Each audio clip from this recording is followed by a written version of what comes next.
It's the final part of Sun Tzu's The Art of War, Chapter 13. The use of spies. Sun Tzu said, raising a host of 100,000 men and marching them great distances entails heavy loss on the people and a drain on the resources of the state. The daily expenditure will amount to 1,000 ounces of silver. There will be commotion at home and abroad, and men will drop down exhausted on the highways. As many as 700,000 families will be impeded on their labor.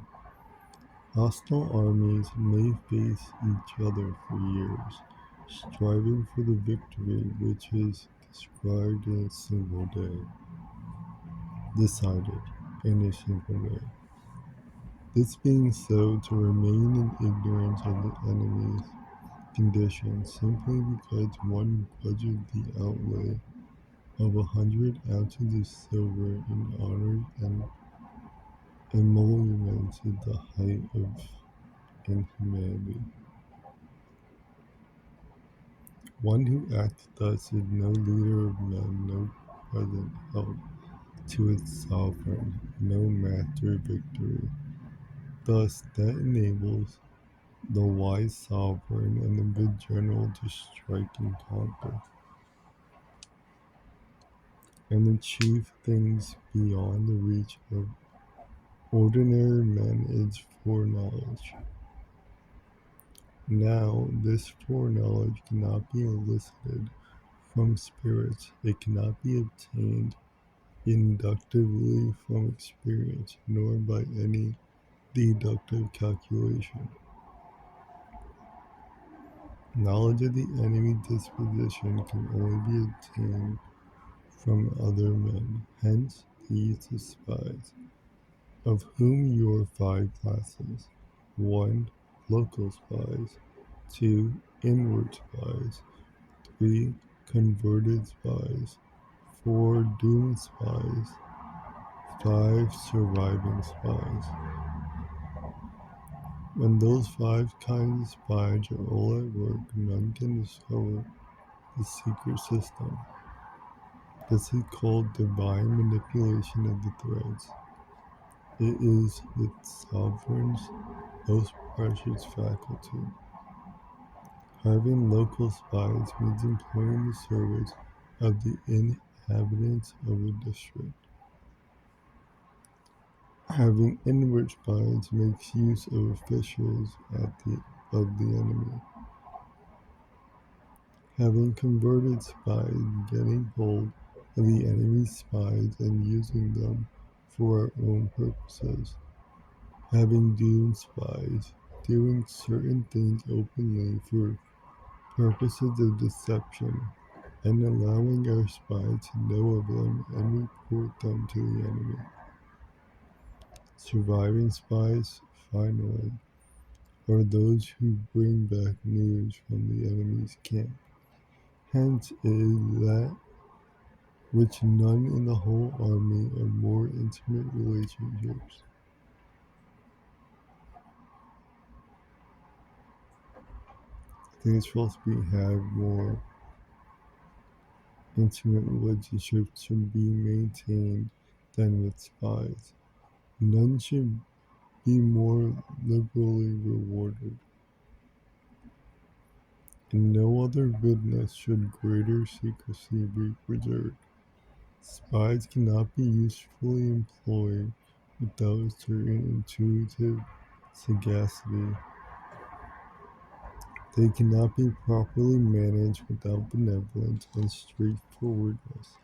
Without subtle ingenuity of mind, one cannot make certain of the truth of their reports. Be subtle, and use your spies for every kind of business. If a secret piece of news is divulged by a spy before the time is ripe, he must be put to death, together with the man to whom the secret was told. That's serious. Whether the object be to crush an army, to storm a city, or to assassinate an individual, it is always necessary to begin by finding out the names of attendants, the aides de camp, and doorkeepers, and sentries of the general in command. Our spies must be commissioned to ascertain these. The enemy spies who have come to spy on us must be sold out, tempted with bribes, led away, and comfortably housed.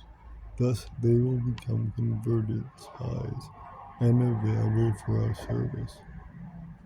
It is through the information brought by the converted spies that we are able to acquire and employ local and inward spies. It is owing to his information again. It is owing to his information again that we can cause the doomed spy to carry false tidings to the enemy. Lastly, it is by his information that the surviving spy can be used on appointed occasions. The end and aim of spying in all its five varieties is knowledge of the enemy, and this knowledge can only be derived in the first instance from the converted spy. Hence, it is essential that the converted spy be treated with utmost liberality. Of old, the rise of the Yin dynasty was due to one chief who had served under the Hsia. Likewise, the rise of the Chao dynasty was due to Liu Ya, who had served under the Yin. Hence, it is only the enlightened ruler and the wise general who will use the highest intelligence of the army for purposes of spying, and thereby they achieve great results. Spy are most important element in water because on them depends on enemies' abilities to move. The end. I think it's supposed to be war. In war, in water doesn't make much sense. From the hunters,